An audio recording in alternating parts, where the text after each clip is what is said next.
अपने इस सेशन में बात करेंगे हमारे गोल सिलेक्शन यानी लक्ष्य चयन की। ये पहला चित्र किस चीज़ का है? हम हमारी हर ट्रेनिंग में इसके बारे में डिस्कशन करते हैं, चर्चा करते हैं। पहली चीज़ हम बोलते हैं कि महत्वपूर्ण लक्ष्यों को मत छोड़िए, उनको क्या दीजिए? प्राथमिकता। बिल्कुल सही बोल रहे हैं। पहली चीज़ है लक्ष्यों को प्राथमिकता देना। दूसरा चिन्ह दिखाऊंगी आप, ठीक है? मैंने बोला हाथ ऊपर करके बताएंगे। यस किंजल। इंटरकनेक्टेड यानी लक्ष्य हमारे संबंधित होने चाहिए हैं। ये तो पता है सबको। प्रोग्रेसिव, लक्ष्य हमारे प्रगतिशील होने चाहिए। अब हम जब लक्ष्य चयन करते हैं, हम जब स्कोरिंग के बाद सबसे इंपॉर्टेंट चीज़ है गोल सिलेक्शन, जो कि हम बच्चे के पूरे साल के लिए करते हैं, है ना? तो उसमें हम गलतियां नहीं कर सकते हैं। ज़्यादातर गलतियां हमारी किस में होती है? या तो हम लक्ष्यों को प्राथमिकता नहीं देते हैं, या लक्ष्यों को प्राथमिकता देना माने क्या हो गया? हाँ, इंपॉर्टेंट गोल्स को नहीं लेके लेस इंपॉर्टेंट गोल्स, माने ज़्यादा महत्वपूर्ण लक्ष्यों को छोड़ के कम महत्वपूर्ण लक्ष्य ले लेते हैं। प्रगतिशील, जैसे कि मेरा बच्चा खा नहीं सकता है, पर मैं लक्ष्य क्या लेती हूँ कि वो खाना परोसे, जो कि प्रगतिशील नहीं है। मानते हैं सब? संबंधित माने कैसे रिलेटेड होते हैं लक्ष्य? एक दूसरे से कैसे रिलेटेड होते हैं?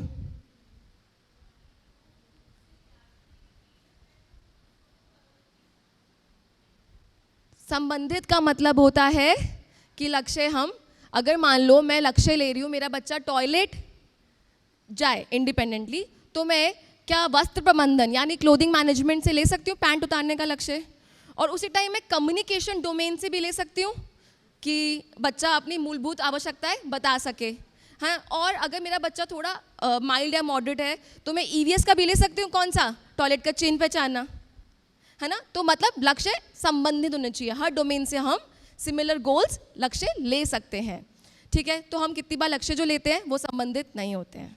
ये तो हमारी होगी लक्ष्य चयन में गलतियाँ। पर मान लो मैं लक्ष्य लेती ही नहीं हूँ, मैं इंपॉर्टेंट गोल्स बिल्कुल ही छोड़ देती हूँ, वो भी एक गलती है ना, कि मेरे लक्ष्य प्रेजेंट ही नहीं होते हैं, प्रस्तुत ही नहीं होते हैं। तो हमें ये भी ध्यान में रखना है कि मेरे जो इम्पॉर्टेंट गोल्स हैं उनको छोड़ना भी एक गलती है। वो लक्ष्य हमें ज़रूर लेने चाहिए, वो हमारी चेकलिस्ट में प्रस्तुत होने चाहिए। ये हम एक नई चीज़ है जिसके बारे में आज बात कर रहे हैं। अब हम आपको कुछ उदाहरण देंगे। मैं चाहती हूँ कि ऑडियंस से आप लोग खुद वॉलंटियर करें। मैं यहाँ पे एक स्लाइड दिखाऊंगी, जैसे सुबह हमने किया ना स्कोरिंग का, वैसे ही करेंगे। ये होगा लक्ष्य चयन का, ये आप ही की चेकलिस्ट में से हैं। आप लोग बताएंगे कि ये वो लक्ष्य को प्राथमिकता नहीं दी गई है, या उस लक्ष्य को प्रोग्रेसिव नहीं है, प्रगतिशील नहीं है, या वो संबंधित नहीं है, या वो प्रस्तुत नहीं है। वो आपको आना है। और यहाँ पे कार्ड्स पड़े हैं, उनके चिन्ह देख सकते हैं। प्राथमिक का चिन्ह ये है, संबंधित का चिन्ह ये है,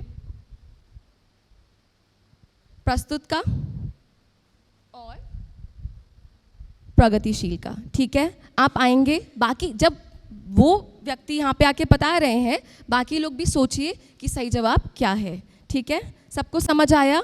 या ये मराठी में समझना चाहेंगे एक बारी? सबको समझ आया इंस्ट्रक्शन? ओके, समझ आने पे ठीक है। तो उदाहरण से आप समझेंगे कि हम अपने लक्ष्य चयन को और बेहतर कैसे कर सकते हैं, ताकि हम और गलतियों की गुंजाइश नहीं छोड़ेंगे, ठीक है? ओके, पहला एग्जाम्पल। पहले तो बताइए वॉलंटियर कौन कर रहा है?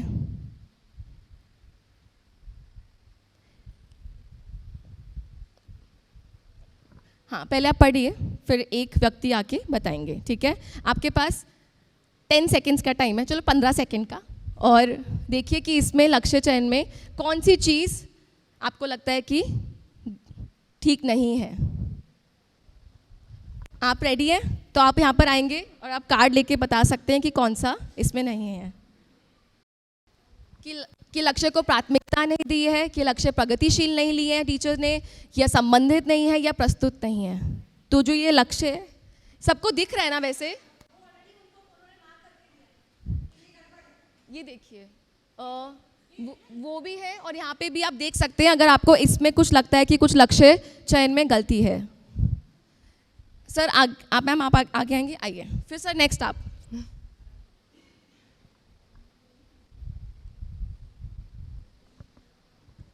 इसमें से आपको क्या लगता है कि लक्ष्य कैसे नहीं है? हाँ क्यों बताना बहुत ज़रूरी है। कौन सा लक्ष्य प्रोग्रेसिव नहीं है? देखो जो है भाषेतील अक्षर ओळखणे बराबर, तो उसमें वो इंडिपेंडेंट है। हाँ, ये नहीं उसको आता नहीं है वो। हाँ, और नीचे लिया है कि गुणवत्तानुसार अक्षर है लिखने, पहले यही नहीं हुआ तो ये कैसा होगा, तो इधर प्रॉब्लम आता है। ठीक है, हाँ, लक्ष्य वो लिए हैं दोनों। सर आप कुछ ऐड करना चाहेंगे? Good try ma'am, good try. सही, एक सही जवाब दिया। पर sir explanation. Thank you ma'am. Copy so ma'am. Prioritise करेंगे हम लोग इसको, प्रायोरिटाइज करेंगे कैसे? क्योंकि वहाँ पे उसको डिपेंडेंट दिखाया गया है मराठी हिंदी प्रादेशिक भाषा में, और वहाँ पे लिखा है कि सोपी 3 अक्षरी 5 शब्द लिखने, तो वो भी लिया है। तो पहले ये अगर कंप्लीट नहीं करेगा तो वो कैसे गोल सेलेक्ट कैसे करेगा? कर सकते हैं? बिल्कुल, पहली चीज़ तो उसको अक्षर, उसके बाद हमने लक्ष्य लिया कि वो अपना फोन नंबर पढ़ेगा, पता और फोन नंबर नाम है। तो सर ने बोला कि लक्ष्य को प्रायोरिटाइज नहीं किया, और उसके बाद उन्होंने वहाँ पे जो राइटिंग में गोल ली है, मेरे बच्चे को अभी अक्षर नहीं आते का, वो भी अक्षर राइटिंग पे, वर्ड राइटिंग पे नहीं लिखे, तो हमने लक्ष्य को क्या नहीं किया, प्रायोरिटाइज किया, और लक्ष्य हमारे नाम से बोला प्रोग्रेसिव भी नहीं है। इस लक्ष्य को देखिए। Yes sir, amazing. Thank you. सबको समझ आया? किसी को इसमें कुछ ऐड करना है? पक्का? किसी को कंफ्यूजन, किसी को डाउट अभी पूछेंगे। देखो, बच्चे को अक्षर नहीं आते हैं, ठीक है? बच्चा क्या है? डिपेंडेंट। हमारा पहला गोल टीचर ने क्या लिया है कि अपना पता और फ़ोन नंबर पढ़ेगा। क्या ये लक्ष्य प्रगतिशील है? नहीं है। नहीं है? प्रोग्रेसिव? नहीं है। क्या टीचर ने लक्ष्यों को प्राथमिकता दी है? नहीं दी है। उसी प्रकार राइटिंग के लिए भी कि बच्चा नंबर्स और लेटर लिखेगा, ठीक है, 36 to 70% कर रहा है, पर यहाँ पे हमने लक्ष्यों को प्रायोरिटाइज नहीं किया। अब आया सबको समझ? ठीक है, आगे बढ़ेंगे।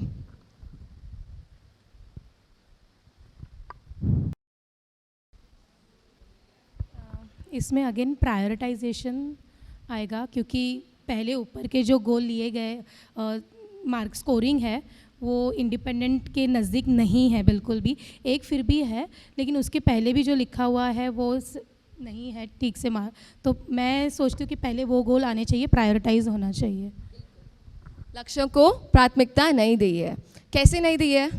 कि लक्ष्य क्या है मेरा कि बच्चा, देखा जाए 5 शब्द लिखने में कितना है, 36 to 70। उसके बाद 5 वाक्य लिखने में कितना है, 71 to 99। पहली बात, इसमें स्कोरिंग में कुछ गड़बड़ लग रही है हमें? मुझे वो जवाब भी चाहिए था, बट ठीक है। पंक्चुएशन मार्क में कितना है, 36 to 70। नेक्स्ट चीज़ क्या है, बच्चा पैराग्राफ भी लिखेगा, उसमें कितना है, 36 to 70। यहाँ पे क्या और गलती है? वो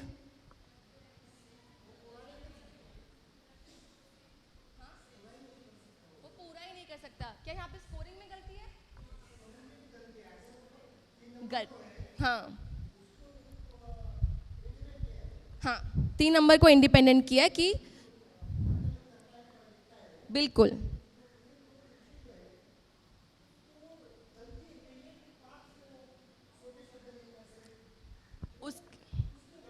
हाँ, उसमें स्कोरिंग में गड़बड़ है, और उसके बाद हमारे लक्ष्य चयन में भी गड़बड़ हो गई। आपने देखा कि स्कोरिंग में गलती से हमारे लक्ष्य चयन कितने गलत हो जाते हैं, और अगर हम लक्ष्य चुनते हैं बच्चे के लिए तो पूरे साल के लिए चुनते हैं। तो सोचिए कि अगर मेरी स्कोरिंग गड़बड़ है तो मेरे लक्ष्य भी गलत हुए, उससे क्या होगा, मेरा टाइम भी खराब हो रहा है, मेरे बच्चे का भी हो रहा है, और हम बच्चे में फिर उसके बाद कोई प्रोग्रेस नहीं देख पाते हैं, राइट।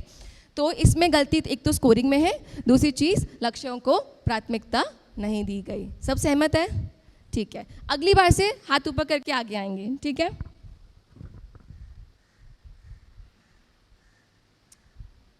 एक मिनट का समय लीजिए, देखिए, और उसके बाद फिर इस पे बात करेंगे।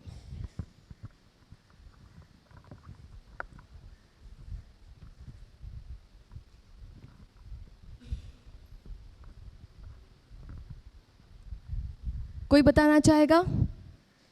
आगे आके आपको देखना है, उस कार्ड से वो मैच करना है।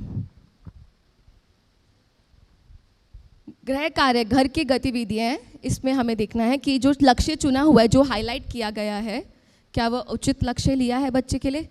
Yes sir. सर आप इधर आइए प्लीज़।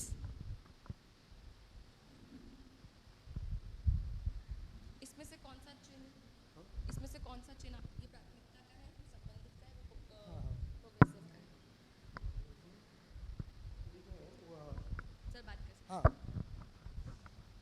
जर त्या मुलाला वस्तू वापरून झाल्यानंतर त्या जागेवर ठेवायचंच तो 1 ते 35 मध्ये आहे, तर मग ते दरवाजा, खिडक्या, कपाट उघडणे, बंद करणे वगैरे मला नाही वाटत तो करू म्हणजे लगेच तिकडे जायची आवश्यकता नाही। ते स्कोरिंगमध्ये गडबड आहे, किंवा कपड्यांची घडी करणं हा चूज केलेला आहे गोल, वो भी गलत लगता है। लक्ष्य गोल गलत लग रहा है, और आपको लगता है कि उससे ऊपर वाला जो है कबर्ड खिड़की वाला, वो भी आपको लगता है कि इसकी स्कोरिंग में गड़बड़ है। ठीक है, सब लोग सहमत हैं? और सर लक्ष्य किस तरह का है ये, आपको क्या लगता है, क्या गलती है इसमें इन चारों में से? क्या क्या प्रगतिशील का इशू है, प्राथमिकता का इशू है, गड़बड़ क्या है इसमें? आपके हाथ में कार्ड कौन सा लिया आपने? प्रोग्रेसिव का? प्रोग्रेसिव। हाँ, आपको लगता है ये लक्ष्य? प्रोग्रेसिव नहीं है। अच्छा, प्रोग्रेसिव नहीं है, नहीं ठीक है, है। Thank you sir. करेक्ट। कोई है जो इनसे सहमत नहीं है? प्रायोरिटाइज नहीं है, बात कर, ठीक है। तो हम बात करते हैं पहले, बच्चा चीज़ें अपनी जगह पे रखता है, उसमें कितना है? 1 to 35, ठीक है। उसके बाद सॉर्टिंग में, फ्रूट वेजिटेबल में डिपेंडेंट है। उसके बाद अपने बर्तन धोने में, ठीक है, सब्जी फ्रूट धोने में डिपेंडेंट है। विंडोज़ खोलने में और बंद करने में 36 to 70 है।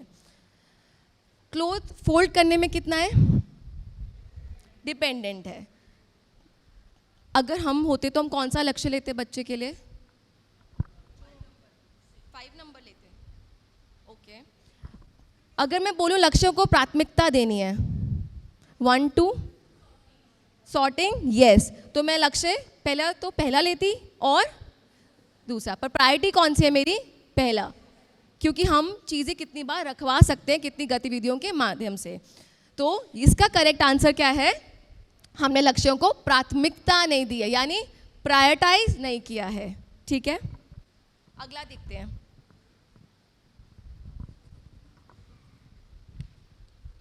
ये वस्त्र प्रबंधन का है, क्लोथिंग मैनेजमेंट का, ठीक है। इसमें आप में से जिस आपको लगता है कि जहाँ पे गलती है वहाँ पे आप प्लीज़ आके बताएंगे कि कौन सा इसमें मैच करता है। यस,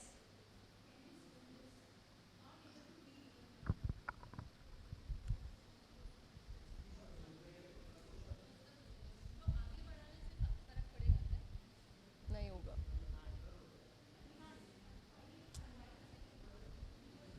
पीपीटी में नहीं हो पाएगा। मैं पढ़ के बता देती हूँ। हाँ, हिंदी में पढ़ के बता देती हूँ, या स्नेहल मराठी में बताना चाहो? इधर है, मैं आपको बता देती हूँ। वस्त्र प्रबंधन का है ये, जिसमें पहला है कि बच्चा गारमेंट बॉटम उतारेगा बिना फास्टनर के, माने पैंट उतारेगा बिना फास्टनर के, 36 to 70। दूसरा है टॉप उतारेगा बिना फास्टनर के, 36 to 70। तीसरा लक्ष्य है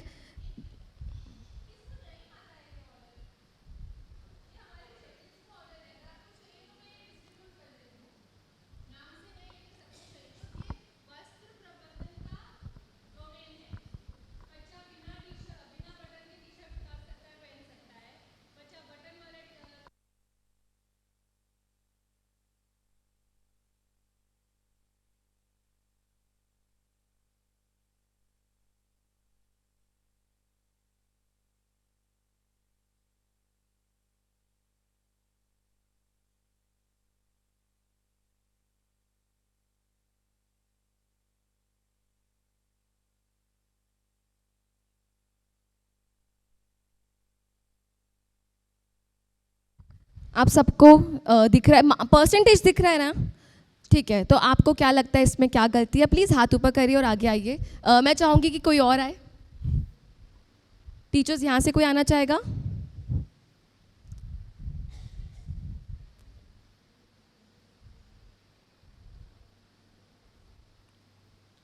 थोड़ा सोचेंगे इसमें, बट ट्राई कीजिए। कोई ट्राई करना चाहेगा?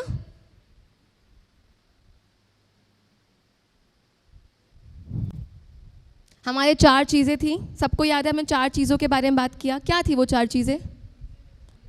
प्रायोरिटाइज, नेक्स्ट प्रगतिशील, उसके बाद संबंधित, चौथी चीज़ इसमें कौन सा आपको लगता है? कौन ट्राई करेगा? ट्राई कीजिए, कुछ राइट रॉन्ग आंसर नहीं है। मतलब मार्क्स नहीं कट रहे कोई पनिशमेंट नहीं है उसके लिए, रॉन्ग आंसर के लिए। मेरा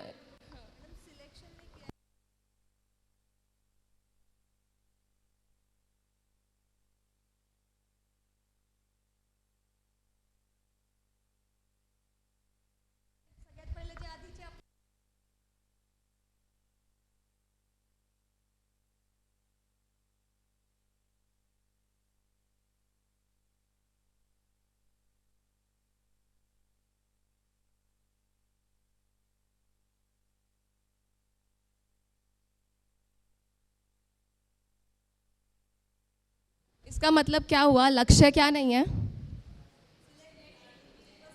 प्रस्तुत ही नहीं है। लक्ष्य क्या नहीं है? Thank you. प्रस्तुत ही नहीं है। क्या ये गलती है? सब अग्री करते हैं? हमें इसमें से कोई लक्ष्य लेना चाहिए था? कौन सा वाला? Yes ma'am.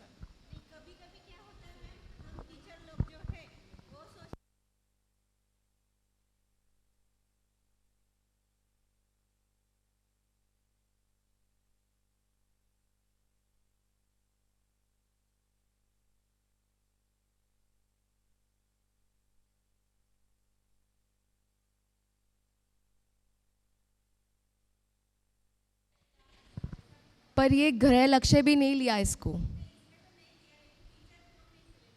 पर अगर आपको लगता है कि ये घर में सिखाया जा सकता है ना, लेना चाहिए। पैंट उतारना ज़रूरी है, हम सबके लिए ज़रूरी है। क्यों ज़रूरी है? टॉयलेट जाना है, डेली लाइफ में कपड़े बदलना है, स्कूल आना है, घर जाना है, पूरे दिन में कितनी बार कपड़े बदलने पड़ते हैं और कितनी बार वॉशरूम जाना पड़ता है। ये इंपॉर्टेंट लक्ष्य है, पैंट उतारना कम से कम आना चाहिए हमारे बच्चों को। मैं ये कह रही हूँ कि ठीक है, स्कूल के लिए मत लीजिए, घर के लिए तो लेना चाहिए था। तो हमें ये चीज़ें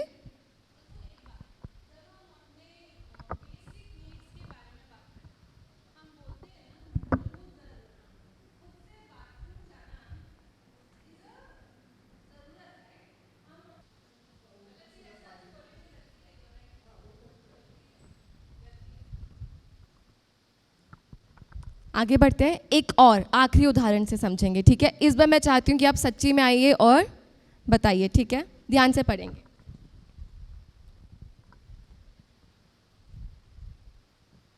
ये क्लियर दिख रहा है क्या?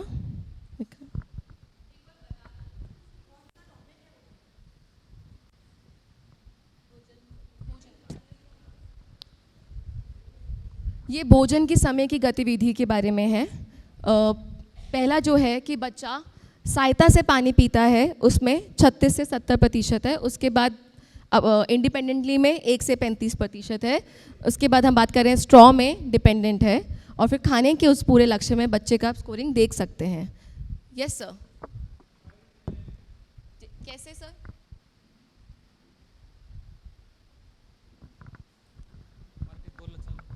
हॅलो, ठरवलेल्या वेळेत जेवण करणे हे गोल, ह्याच्यापेक्षा इम्पॉर्टंट गोलवरती सहाय्याने आणि मदतीने द्रव पदार्थ पिणे, ऑलरेडी तो 36 ते 70 करतोय, तर तेच गोल घेऊन आपल्याला ते कंटिन्यू केलेलं बरं राहील. प्रायोरिटी वरती 1 आणि 2 एक नंबरच्या गोलला द्यायला पाहिजे.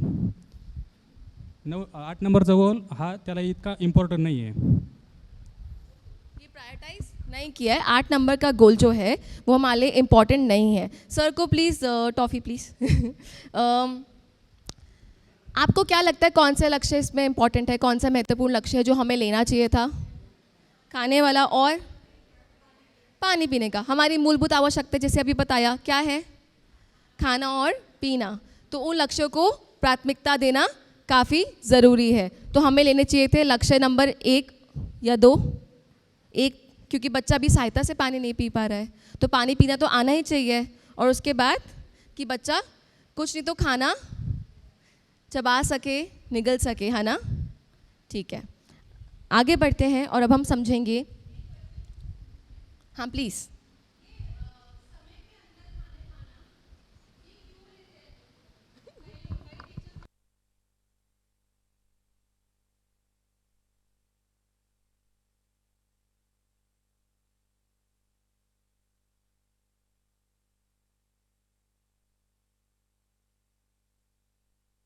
ग्रुप है वो थोड़ा लंबे से आते हैं, पिंपल गांव थोड़ा लंबा पड़ता है, तो वो सुबह जल्दी निकल जाते थे। तो पेरेंट्स को लगता है कि वो आने के बाद आप उनको तुरंत खाना दे दीजिए, और उनको वो पिछले साल हैबिट हुई है, मैंने खुद लिया है इसलिए मैं बोलती हूँ, तो उनको वो हैबिट हुई है। वो प्रेयर के बाद जब हम क्लासरूम में आते हैं, वो बैठते ही बैग में से उनको कुछ स्पीच नहीं है तो बैग में से टिफ़िन निकाल के बैठते, तो वो मुझे नहीं करना है, तो मुझे लंच ब्रेक में ही उनको खाने के लिए बिठाना है। तो इसीलिए ठरलेल्या वेळेत जेवणे ये मैंने कौशल्य लिया है 2-3 बच्चों का।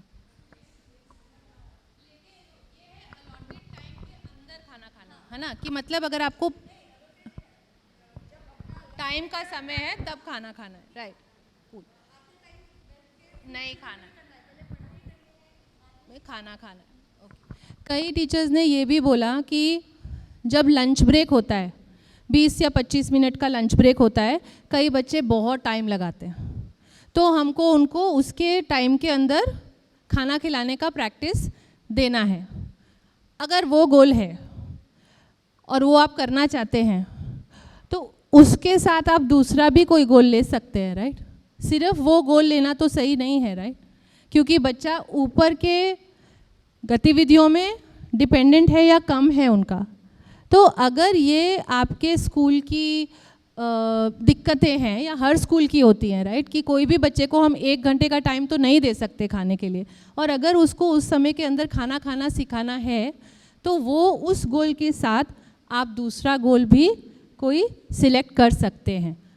तो ये चीज़ें कॉम्बिनेशन में ली जा सकती हैं, ऐसा नहीं कि ऊपर का लिया तो नीचे का बिल्कुल नहीं ले सकते इस केस में।